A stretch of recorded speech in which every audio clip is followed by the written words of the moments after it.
여러분들이 교도하시겠습니다. 사마리아에 있는 수가라 하는 동네에 이르시니 야곱이 그 아들 요셉에게 준 땅이 가깝고 거기 또 야곱의 우물이 있더라.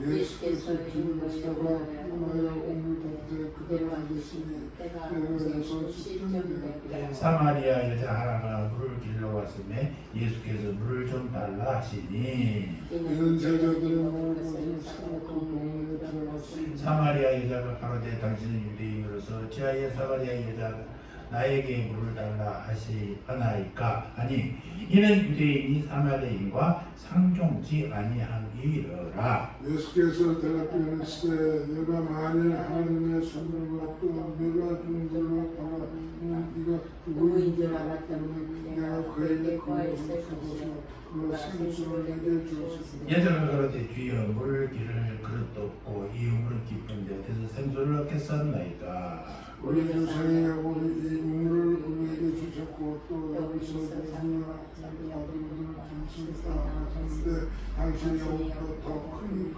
예수께서 대답하여 이르시되 가라사대 이 물을 먹는 자마다 다시 목마르려니와 내가 이 물을 먹는 자는 영원히 목마르지 아니하리니 나의 그 물은 그 속에서 영생하도록 사는 생물이 되리라. 아멘. 14절 다시 한번 읽습니다. 시작. 내가 그 물을 먹는 자는 영원히 목마르지 아니하니 나의 그 물은 그 속에서 영생하도록 솟아나는 생물이 되리라. 아멘. 우리 교회 앞에 뭐라고 있어요? 영성의 생수를 공급하는 세암교회. 우리 세암교회 이루어질 때 이 14절을 참고했습니다. 샘물교회를 하려고 했는데 그때 분당에 샘물교회 사건이 터졌지 않습니까? 아프가니스탄인가? 거기서 조금 막 그런 일이 있어서 고민하다가 세암이라는 일이 있었어요. 세암은 샘이라는 뜻입니다. 충청도 중부지방에서는 세암이라고 그러고 전라도에서는 시암이라고 합니다. 바에서 나오는 암이 아니고요. 바위하고 바위 암자하고 아무 상관없습니다. 어떤 사람은 암덩 새로운 암덩어리라고 그렇게 무식하게 해석한다고 현명합니다. 새암 새로운 바위 아니에요. 새암 새암 뭐라고요? 샘 영어로 스프링 샘이에요. 샘물 샘에서 뭐가 나와요? 샘물이 나와. 그 샘물이 뭐예요? 생수라는 거예요. 그래서 영성의 생수를 공급하는 세암교회입니다. 항상 밑에다가 주보에다가 그랬잖아요. 위에다가 써놨습니다. 세암은 샘과 샘의 다른 표현입니다. 주보 뒷면에 제가 항상 써놨습니다. 샘인데 방언을 해가지고 새암이 된 거예요. 전라도 방언. 아니죠. 중부지방. 중부지방에 그렇게 알고 넘어가시기 바랍니다. 자, 교회에 따르면 예수님이 십자가 고난과 부활의 적용이시라면 성령 강림 주일, 성령의 사역에 대한 말씀 묵상하는 그런 시기가 되는 것입니다. 오순절 성령 강림 사건은 7일 부활주 이후에 7주를 지나요. 7일이 7주, 7일에 49잖아요. 그 다음이 뭐예요? 50일. 50일은 오순, 숫자는 10숫자거든요. 그 순절, 오순절이에요. 한 해의 진행 과정을 이렇게 종합해 때 지금이 바로 성령의 존재와 사역을 함께 생각해보는 아주 적절한 기간이 아닌가 생각이 되어지는 것입니다. 오늘 부분은 성령에 관한 가르침을 물리 얘기로 제시하고 있습니다. 지금 예수님은 초기 유대 사역을 마치시고 갈릴리로 가는 도중이에요. 당시 대부분의 유대인이 사마리아를 지나지 않고 우회했습니다. 사마리아는 아주 저주받는 땅이라는 얘기죠. 그걸 지나지 않고 도망갔어요. 그리고 사마리아를 지날 때 항상 도둑들도 많이 있었습니다. 그걸 지나지 않습니다. 돌아가는 자르기 힘들어도. 그런데 예수님은 어떻게 일부러 사마리아 지방을 타고 가시다 이런 것입니다. 4절 봅시다. 4절 시작. 사마리아로 동행하여 하겠다는지라. 다시 한번 시작. 사마리아로 동행하여 하겠다는지라. 사마리아로 통행하여야 하겠다. 의지가 들어있잖아요. 그러니까 다른 사람으로 돌아가는데 일부러 전도하기 위해서 사마리아를 나는 가겠다. 사마리아를 통과하여야 하겠느니라. 행마에 보내준 예수님은 소가성에 있는 야곱이 파는 우물가에 쉬고 있었어요. 그때가 난 12시경이에요. 난 12시는 전문지방에서 아주 뜨겁습니다. 사람들이 나타나지 않습니다. 사람들이 다 쉬십니다. 그런데 한 사마리 여인이 물을 길러 갔어요. 사람들이 없는 틈을 파서 물을 길러 갔다. 사람들이 만나기 싫어하고 아무도 없는 조용한 곳에 조용할 때 해보겠다는 거 아니겠습니까? 그런데 예수님 교회를 만났어요. 그래서 물 좀 달라 했던 거예요. 그랬더니 사마리아 여인이 깜짝 놀랐어요. 아니 당신은 유대인이지 않소. 유대인인데 어떻게 사마리아 당신들이 우리를 천하게 여기는 죄인처럼 여기는 사마리아 여인이 나에게 그것도 여인인 나에게 물을 달랐습니다 라고 놀라는 장면. 이때 예수님 말씀이 매우 심오하죠. 내게 물 좀 달라 하는 이가 누구인 줄 알았다면 내가 그에게 구하였을 것이요 그가 생수를 내게 주었으리라. 10절에 생수는 무슨 말이에요? 살아있는 물, 샘솟는 물, 저 샘에서 퐁퐁퐁 사는 물. 여러분들이 산속에 가서 조그만 옹달샘 같은 거 보였잖아요. 거기에서 어떤 구멍에서 물이 퐁퐁 올라오는 것을 많이 보셨을 것입니다. 신선하게 흐르는 물, 생명을 창조하고 유지시키는 물, 이게 뭐예요? 생수.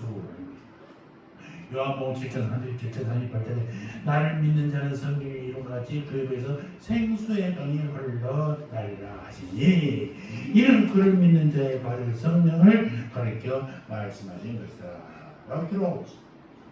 여기 생수는 성령을 통한 새 생명을 얘기하고 있습니다.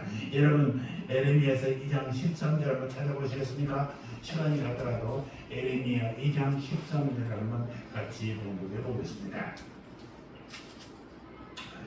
에레미야 2장 13절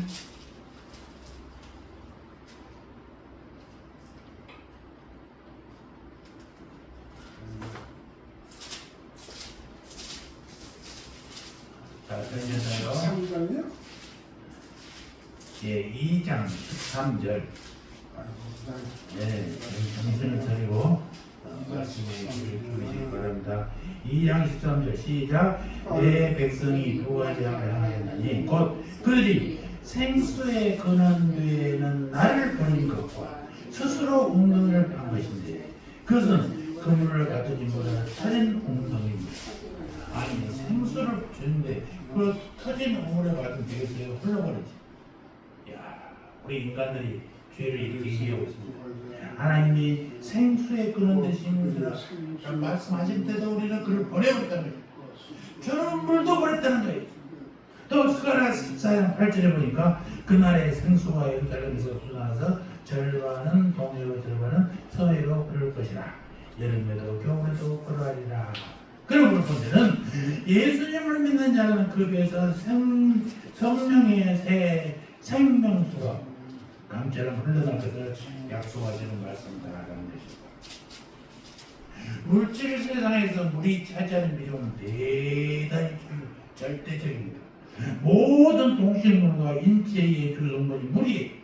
성인의 경우에 60%가 물이에요. 신생아는 77%래요. 태아는 97%가 물이래요. 밥은 한두 달 안 먹어도 견딜 수 있지만 물은 14일만 안 먹으면 사람이 말려 죽는다. 대단하죠. 탈수증에서 생존할 수가 없어. 또 지구 표면의 3분의 1은 물이에요. 대도시, 역대 큰 도시마다 항상 강이 끼어 있습니다. 왜? 물이 공급돼야 사람이 삽니다. 우리나라 한강은 세계적으로 유명합니다. 우리 폭이 한 1.2km, 1.5km인데 파리스 생강은 200m도 안 됩니다. 저번에 파리스 올림픽 할 때 보셨죠? 수영을 하려는데 물이 더러워서 들어가 수영을 할 수 없습니다. 피부병이 나요. 우리 한국 보셨습니까? 얼마나 깨끗합니까? 세계 사람들이 깜짝 놀란답니다. 시원하게 터지고 물이 싹 흘러가고 얼마나 좋은가. 이런 한강에 있어는 좋습니다. 또 우리나라 가면 여러분 혹시 모르셨죠?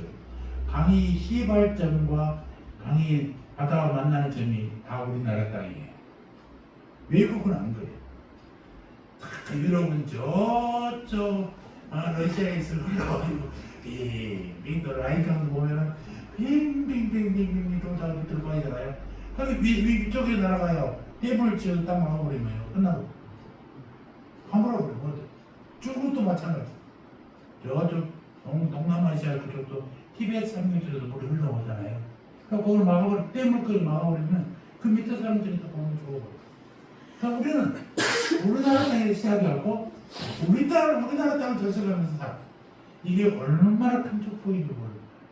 여러분 한 번도 생각 안 하죠. 대한민국이 대단한 나라입니다. 축복의 땅이란 말이에요. 축복의 땅. 누구도 우리를 간섭할 수 없어요.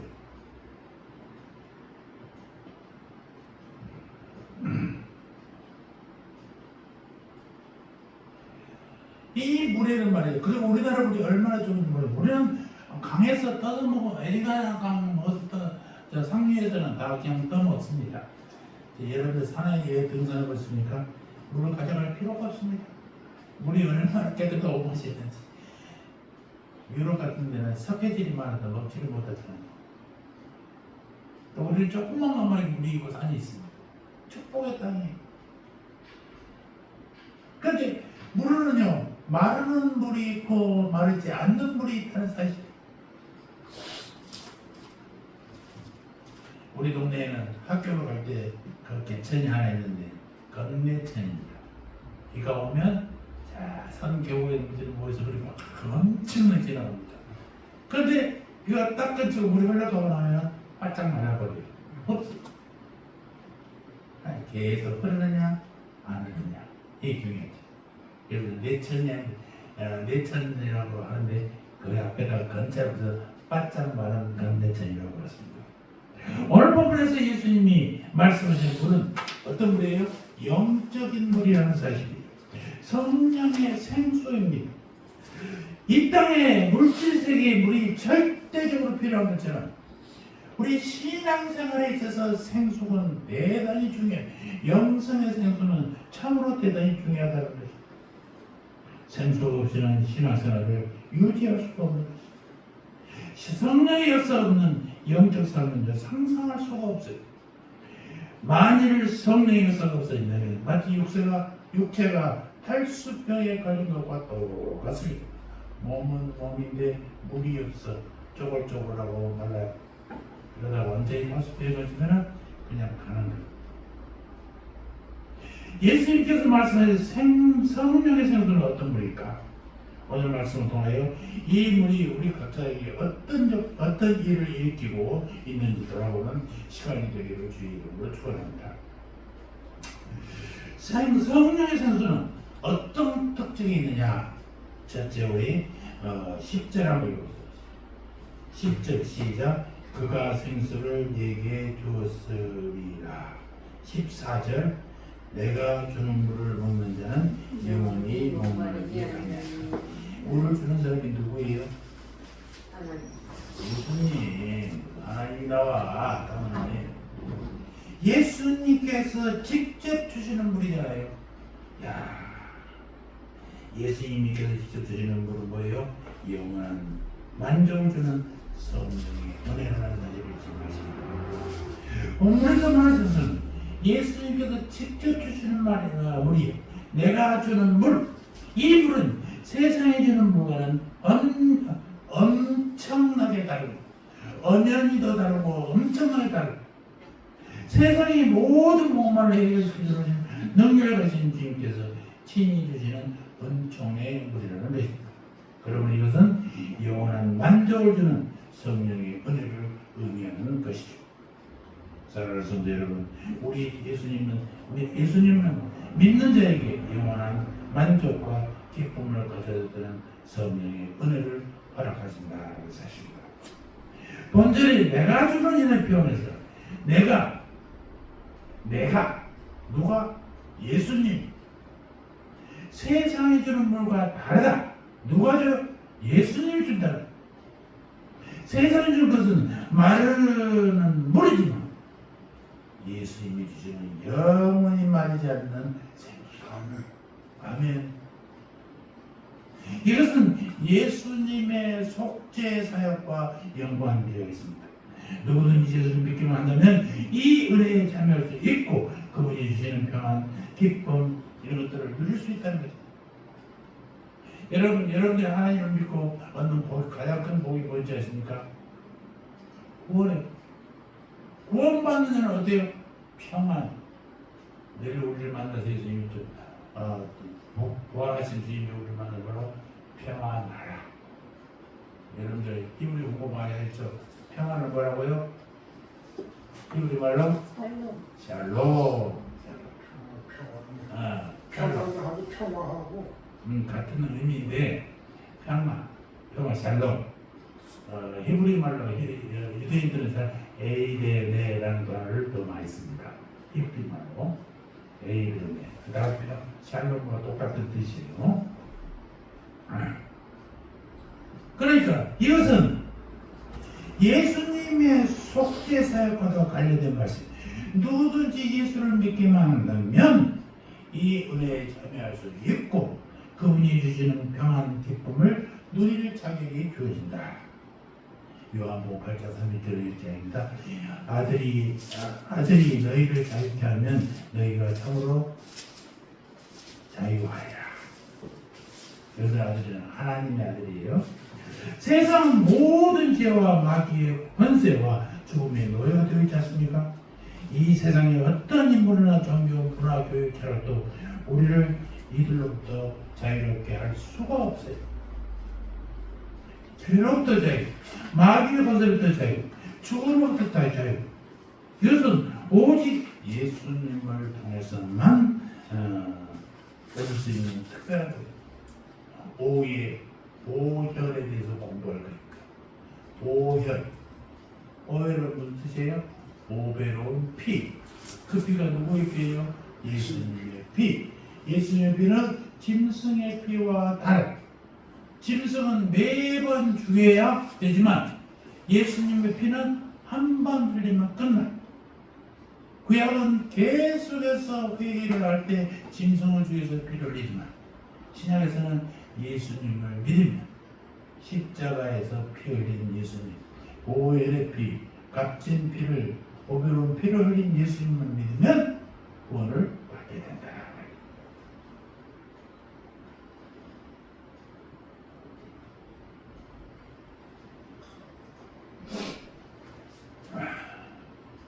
내가 주는 물을 먹는 자는 영원히 목마르지 아니하리니.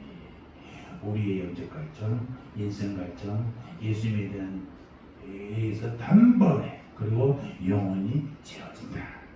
내가 주는 물을 먹는 자. 여러분 예수님 주신 생수를 먹으시기 바랍니다. 아멘. 교회 이름에 그래서 생수, 샘물, 우리 세암 이런 교회 이름이 많습니다. 정말 우리 노예에서는 다행히도 세암교회 이름이 딱 하나밖에 없어. 샘물교회는 많았어. 생수교회도 많아. 그런데 세암교회는 딱 하나밖에 없더라. 교회 이름이 좋아서 부모들 같은 거 먹을 것 드리고 있어요. 그거 누구 노력이에요? 우리가 노력이에요. 서울대 나오면 다 출세합니까? 아니요. 좋은 학교가 사람들이 잘 되니까 서울대 관람하고 서울대학교를 나온다고 다 잘 되는 거예요. 서울대 출신들도 못된 사람들 많아. 그렇죠? 좋은 사람이 공부를 배워요. 좋은 기회이네. 그런데 그걸 겨우 나한테 내가 받아들이지 않으면 안 돼. 좋은 목사님 설교, 신나게 설교를 들어. 와, 정말 좋은데 제 양만 따라다니면 뭐가 되겠네. 아니야. 그 설교를 듣고 누굴 바라봐야 돼? 설교자가 가르치는 하나님을 바라봐야지. 그 예수님을 설교자를 바라보면 안 된다니까요. 제가 수없이 얘기합니다. 그런데 우리 사람들은요, 설교자라는 목사, 설교가 신나게 하는 그런 기도만 거기만 쫓아가면 100날 다니면 안 되는 거예요. 내가 주님을 만나지 않으면 안 된다니까요. 이것을 알아야 돼. 그런데 여기서 내가 주는 물을 먹는 자라고 단수를 자 둘이라고 하지 않았어요. 이게 무슨 차이냐? 구원은 예수님과 개인적으로 가야 돼요. 예수님 주는 물을 먹는 자만 구원받아요. 아멘. 아멘. 우리 마누라 기도도 잘하고 믿음이 오니까 마누라 뒷발쪽 검침을 잡고 있으면 천국 따라 올라간다고 농담으로도 그러더라. 이 말이에요. 무시간지. 그래서 인간이 가지고 있는 갈증은요, 절대로 이 세상의 것으로는 해결이 안 된다는 사실이에요. 13절에 보면 예수님께서 이 물을 먹는 자마다 다시 목마를 것이라고 말씀하고 계십니다. 세상의 속한 것들은 우리에게 일시적으로 약간의 도움을 줄 수 있습니다. 근본적인 해결은 될 수가 없습니다. 이 세상 최고의 부자예요. 지혜자인 솔로몬도 세상 모든 것들을 가지고 즐기면서도 뭐라고 했어요? 한마디로 어때고 어때다. 왕으로서 누리고 왕비들 수많은 사람을 누리고 뭘까 말만 하면 다 해주고 그런데도 이민이가 어때고 어땠어요. 여러분 오직 주님 주시는 성령의 은사는 우리에게 영원한 만족을 준다는 사실을 잊지 마시기 바랍니다. 주님은 우리 마음속에 영원한 생명의 말씀을 주신 겁니다. 이게 생수예요.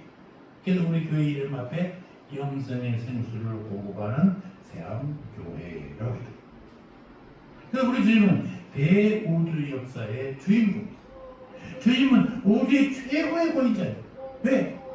주님이 만드셔. 주님이 주권을 가지고 있어요. 주님이 우리에게 성령의 생수를 보여주십니다. 우리는 저 성령의 보시고 더하여 세상에 알지 못하는 기쁨을 누립니다. 이 놀라운 일을 역사만 여러분들 되시길 주님을 쓰는 그 저는 늘 성경 공부할 때나 말씀하던 겁니다. 창세기 1장 1절을 잊지 마라 라고 합니다.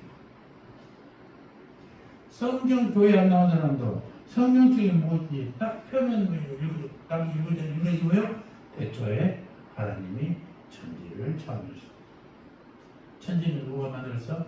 하나님만. 하나님이 만든 것은 누구예요? 하나님 것. 하나님 것은 하나님의 뜻대로 운행되어 써야 돼. 내 뜻대로 쓰는 게 아니야.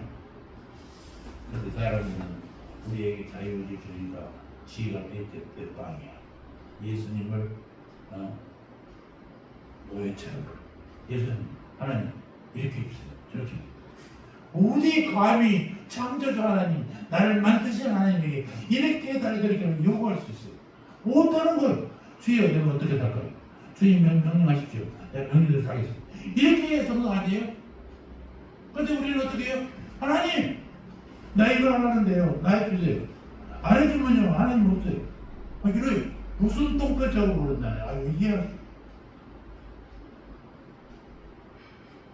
창세기 1장 1절을 최소한도 잊지 마시고 다른 성경을 읽어서 기억하려고 하지 마시고 창세기 1장 1절만 기억하시라니까. 그거는 잊지 마시라니까. 여러분을 만든 사람은 누구예요? 하나님. 우리의 주인은 누구예요? 하나님. 내 종이 하나님이 아니라 나의 주인이 하나님이에요. 하나님 이렇게 하라고 하는 거예요. 하나님 이렇게 해주세요. 이거는 불경죄, 불경죄. 어디 감히 휴거의 모습이 자기 아이디어를 제공할 수 있겠지. 공사를 내가 현장에 많이 지어보니까 이렇게 하는 것이 좋겠습니다. 진짜. 이거 주세요. 저거 주세요. 자기 세계를 자기 마음대로 결정해? 아무것도 없는 주지. 주인이 준 대로 받는 거예요. 두 번째, 14절을 봅니다. 14절 시작. 내가 주는 물은 마시는 자는 영원히 목마르지 아니하리니 내가 주는 물은 그 속에서 영생하도록 솟아나는 샘물이 영상 오랫도록 나온다는 거예요. 끓어 나오면 그게 끊어진다는 얘기 안 끊어진다. 끊어지지가 않아. 우리 안에 계속해서 저장되어 있는 물이 이게 생수라는 사실. 주님이 주시는 생수는 우리 속에 저장되어 있어요. 계속해서 저장되어 있어요. 쓰면 또 채워줘, 쓰면 또 채워줘. 이 물은 우리 안에서 계속 샘물처럼 퐁퐁퐁 틀리만 나와. 이것은 우리의 마음속에 저장된 성령의 은혜를 의미한단 말입니다. 여러분, 밖에 있는 물은 마르는 물입니다. 안에 있는 물은 마르지 않고 계속해서 나와요. 안에 있는 물은 저장된 물이고, 이것은 성령의 은혜가 속에서 또 끊임없이 흘러나오는 모습을 보인다는 사실이에요. 어떤 이스라엘 사람이 우리나라에 와서 여름에 큰 비가 옵니다. 한국만 넘치고, 그러니까 얼마나 아름다. 자기들은 물이 없잖아. 비가 와도 싹 스게 되버린다. 건네체. 우리 한강은 가득 흘러. 마음이 너무. 여러분들 저 비 온 날 팔당을 한번 가보시죠. 팔당 깁니다. 거기서 그 댐에서 막 흘러나온 물살, 그 물결 보면 막 살아나고 움직이니까. 저는 그쪽 많이 다니니까 자주 만나요. 한강을 건널 때마다 막 그 풍성한 물이 내 마음을 얼마나 적시는지 몰라.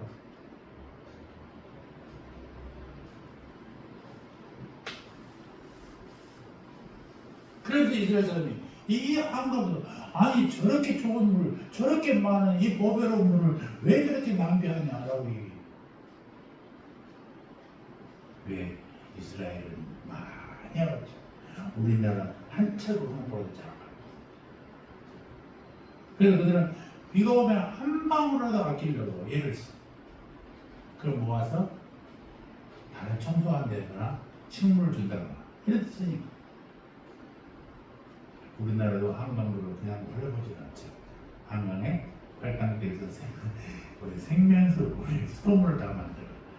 그것이 흐르면서 얼마나 많은 생물들을 키우고 하는 거예요. 그냥 그들 눈에는 그렇게 보이는. 자기들은 그렇게 받아보지 못하니까. 여러분 정말 대한민국 사람이 축복이라니까요. 아까도 얘기했지만 우리나라 땅에서 흐르는 물이, 흐르기 시작한 물이 우리나라를 적시면서 흘러간다. 남의 간섭 받지 않아요. 축복 중에 축복이야. 대한민국이 강들이. 그래서 늘 저장된 물 필요해요. 저장된 물은 언제나 우리의 심령 가운데 저장된 하나님의 은혜가 필요하죠. 저장된 물이 필요하듯이 남이 알지 못하는 우리의 마음속 깊이 가는 믿음의 비밀이 절대적으로 필요하다는 것입니다. 성령의 크신 은혜를 마음속에 저장하고 있던 인물들은 주님의 손에 의해서 크게 쓰임을 받았던 사람들이에요. 베드로 사바다 보십시오. 주님을 세 번이나 불렀어요. 얼마나 회개했습니까? 통곡하고 불렀습니다. 전에 오는 이야기가 하면 그건 성경의 얘기가 아니고,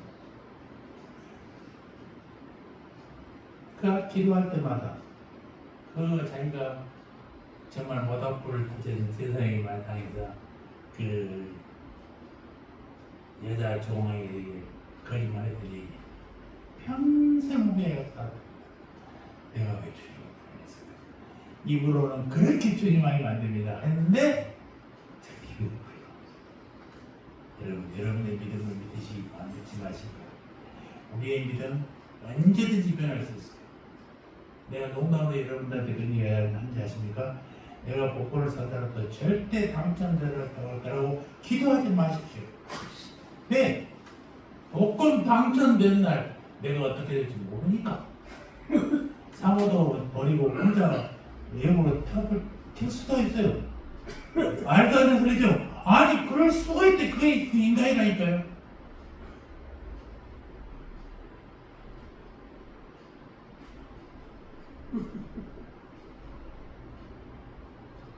베드로에게 그런 사건이 없었으면 베드로가 더 교만했을 거예요. 저도 군대 제대하자마자 25에 신학교로 가서 탁 목사가 됐다면 젊고 바리파라고 공부도 꽤 했고 젊었을 때는 얼마나 장로님 그것도 몰라? 교회 몇 년 다니는데 그것도 몰라요. 얼마나 무시했겠어. 나는 내가 날 보면 다 알아. 사람들 권사님 아니 권사님 교회 몇 년 다녔다며 그 정도는 몰라? 막 무시했을 거야. 나는 그 내가 내 스스로 못 보여. 제가 얼마나 건강했냐면요. 중학교 때 교복을 입고 우체국 갔어요. 그때 우체국 직원이 어느 학교야? 그러는 거야. 그럼 그냥 목표 중학교입니다. 그러면 되잖아. 근데 우리 학교도 몰라요? 그렇다니까? 그러니까 이 새끼 내가 누구 학교는 어떻게 하라고 말을 해주라고. 아니 중학생 놈이 우리 학교도 몰라요? 그랬다니까요. 이렇게 건방졌어요. 그러니 내가 정말 젊어서 목사들은 성경을 아는 것은 많이 알았을 텐데 성도들을 정말로 많이 상처해 줬어요. 이렇게 저기 성내동에 갔더니 구의원에 출마한 사람이 어떻게 얘기해가지고 친구들끼리 얘기해서 들어보니까 목포 얘기를 하는 거예요. 근데 이 친구가 목포 고등학교를 나왔어. 중학교는 다른 데 나왔나 봐. 문태중학교 나온 친구들하고 얘기하고 그러더라고요. 목포 몇 회요? 그랬더니 26회. 그래서 그래요? 그래서 반갑습니다. 나 23회입니다. 그랬더니 아이고 선배님. 그러면서 내가 목중고 나왔습니다. 그러니까 그 친구 한다 소리가 중학교를 다른 데 나온 것 같아. 목포에서 목중고 나왔으면 수재인데 뭐 그럴까. 내가 괜히 그렇게 취해가지고 그 오재호 아저씨한테 그런 얘기 했다니까요. 우리 학교는 몰라요? 그러니 내가 젊어서 목사들이나 틀림없이 그랬을 가능성이 너무 난 그래서 내가 나이 40이 넘어서 목사들이 얼마나 감사해.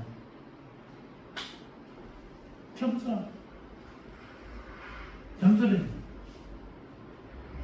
또 바울 사도는 어떻습니까? 디모데전서 1장에서 그는 자신이 교회를 박해했던 사실을 통회하는 마음으로 고백하고 있었습니까?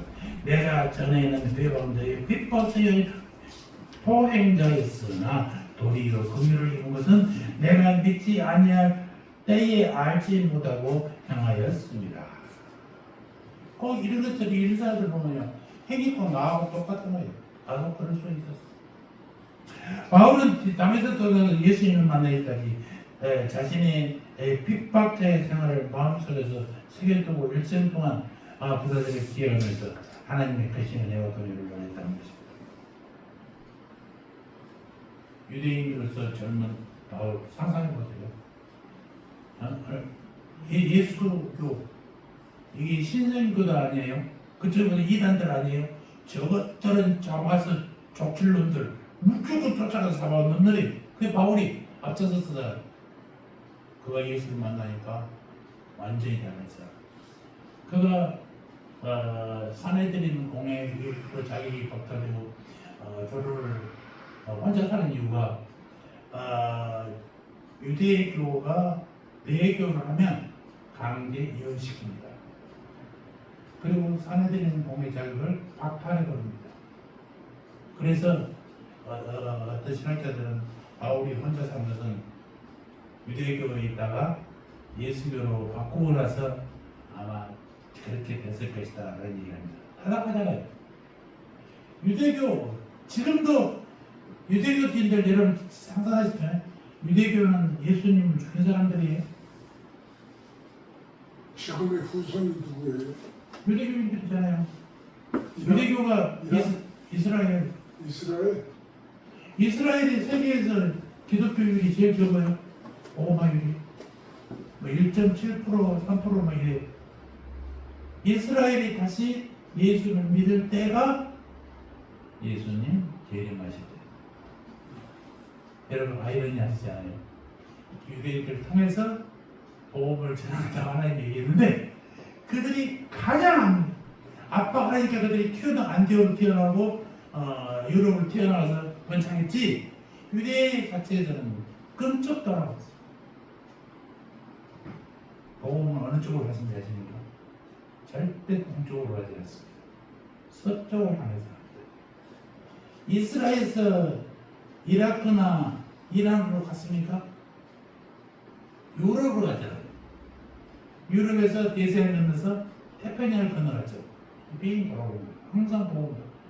그래 여러분 이스라엘의 지도는요 우리나라처럼 저렇게 북쪽이 있는 게 아니라 저걸 이렇게 눕혀 있는 거죠. 동쪽이 맨 위에 있어요. 동쪽이 무슨 방향이에요?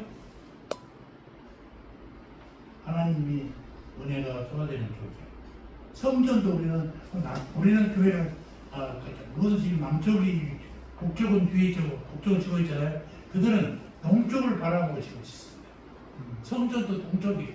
그 동쪽이 하나님의 영광이 쏟아지는 곳이에요. 우리 사청자님들에게 동대문을 열라 그 기도를 했더니 어떤 목사님이 왜 동대문이에요? 송대문을 열어 남대문을 열어야지. 그래서 신앙생들이 자기가 큰 실수한 거예요. 얘기를 하니까 항상 동쪽은 영화는 서쪽으로 저쪽으로 돌아서 복음은 항상 진행된다는 자리를 기억. 희한하다. 역사적 사실.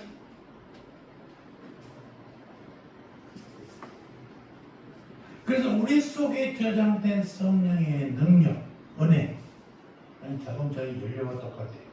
기름통에 기름이 있으면 차는 가지만 없으면 서게 돼 있어요.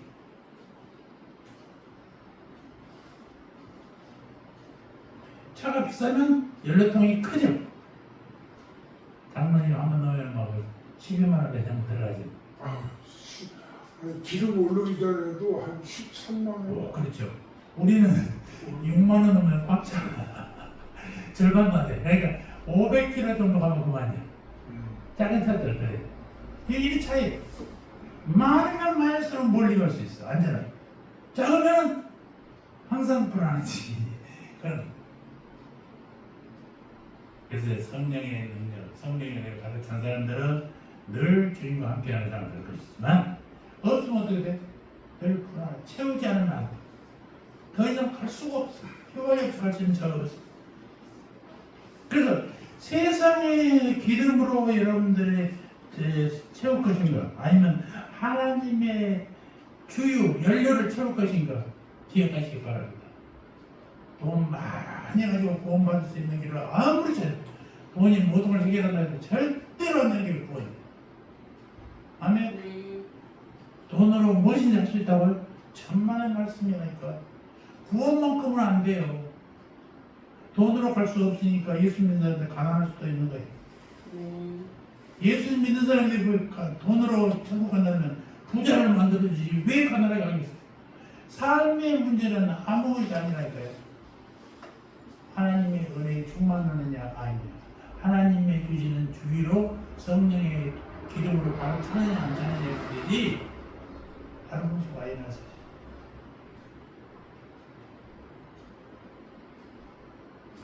그리 좋은 핸드폰을 가지고 다니고 그리 좋은 전기차를 타도 연료는 떨어지게 돼 있어요. 성령의 능력, 성령의 기름으로 가득 찬 여러분 되셨어요. 하나님이 주신 행수가 늘 가득 차 있듯이 우리 삶 가운데 꼭 차 있는 여러분들이 되시기 바랍니다. 이런 사람들 뭐라고요? 성령의 사람, 성령의 사로잡힌 사람이라고 합니다.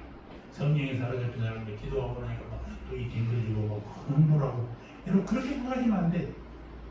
성령이 비둘기같이 임하더라. 비둘기가 성령이 아니야.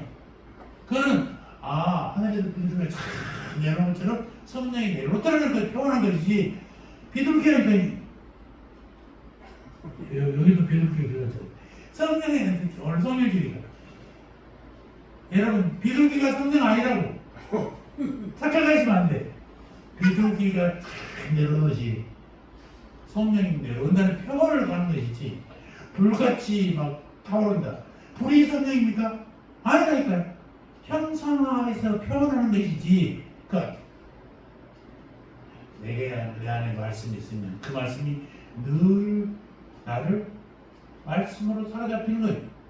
말씀이 없으면 내가 배웠던 거, 내가 기억하는 방법으로만 얘기하는 거야. 이러면 어떻게 돼요? 하나님의 사람이 아니야. 자기 지식으로 사는 사람. 늘 속에 가득 차 있는 말씀이 나오지 가득 차 있지 않은 말씀은 절대 안 나옵니다. 기억하시기 바랍니다. 저는 청년대 가난해하고 기름이 막상 너무 별로 없었어요. 기름이 아삭아삭 쓰는데 동대문에서 저기 영등포까지 가려는데 키로수로는 갈 것 같아. 그래서 기름 안 넣고 갔어. 여러분 옛날에 삼밀빌딩 아시죠? 청계고가도를 타고 가는데 삼밀빌딩에서 남산을 갈 경우 이렇게 위로 올라가서 이렇게 해잖아요. 위로 딱 올라가니까 차가 이렇게 들잖아요. 그러니까 주유가 기름이 없는 바닥에서 이렇게 딱 들리니까 이게 빨아들이는 호수가 없어져 버려져요. 그 차가 불이 꺼져버렸어. 시즌이 꺼져버렸어. 순간 뒤를 보니까 차들이 쫙 밀리니 얼굴이 뜨거워서 어찌할 방법이 없어. 거기서 어디로 가? 갈 데가 없지. 근데 뒤에 아저씨가 재치가 있어. 센서가 있어서 방석 있습니까? 방석 뒤에다 방방에 대고 자기가 밀어주는 거야. 그래 딱 올라가서 내려가니까 기름이 이렇게 차가지니까 기름이 차잖아. 그 시동이 걸리는 거야. 와, 그치. 그걸 보면서 절실히 느꼈어. 기름이 충분하지 않으면 이런 현상이 나타나듯이 우리 안에 하나님의 말씀이 없으면 잠깐은 쓸 수 있어. 그런데 언제나 쓸 수는 없다는 사실을 절실하게 느낍니다. 여러분 말씀을 가득하시기 바랍니다. 그래서 매일매일 말씀을 보라는 거예요. 성경을 다 아는 얘기 아니라 성경의 한 구절만 우리 딱 제대로 만나면 우리 삶이 변하잖아요. 그런 경험 못 하셨습니까? 그럼 늘 그러는 1년에 몇 번 하는 거 아무 필요 없어요. 아무 필요 없다는 의미가 하죠. 그거 좀 하세요. 그런데 묵상이 중요해요. 성경 일동하는 때 저희들이 일주일에 신형구역에 일동 해봤어요. 딱 느끼고 나서 끝나고 나서 느끼는 감정은 무엇인지 아닙니까? 성경 다 읽었다. 그 의미는 아무것도 없어요. 어떤 구절이 나에게 감동을 주더라, 어떤 말씀이 은혜였더라, 이런 생각이 아니라 성경 다 읽었다는 것이. 그래서 말씀을 묵상하는 여러분들 되시기 바랍니다. 아멘. 그래서 영생은 믿음의 결과로 주어져요. 그리고 그 가지고 쏟아는 생수의 역사가 있어서 영생이 확보된다는 사실. 믿음으로 얻게 이 영생을 우리가 끝까지 확보할 수 있는 방법은 성령님이 함께할 때, 말씀이 우리를 함께할 때 된다는 거예요.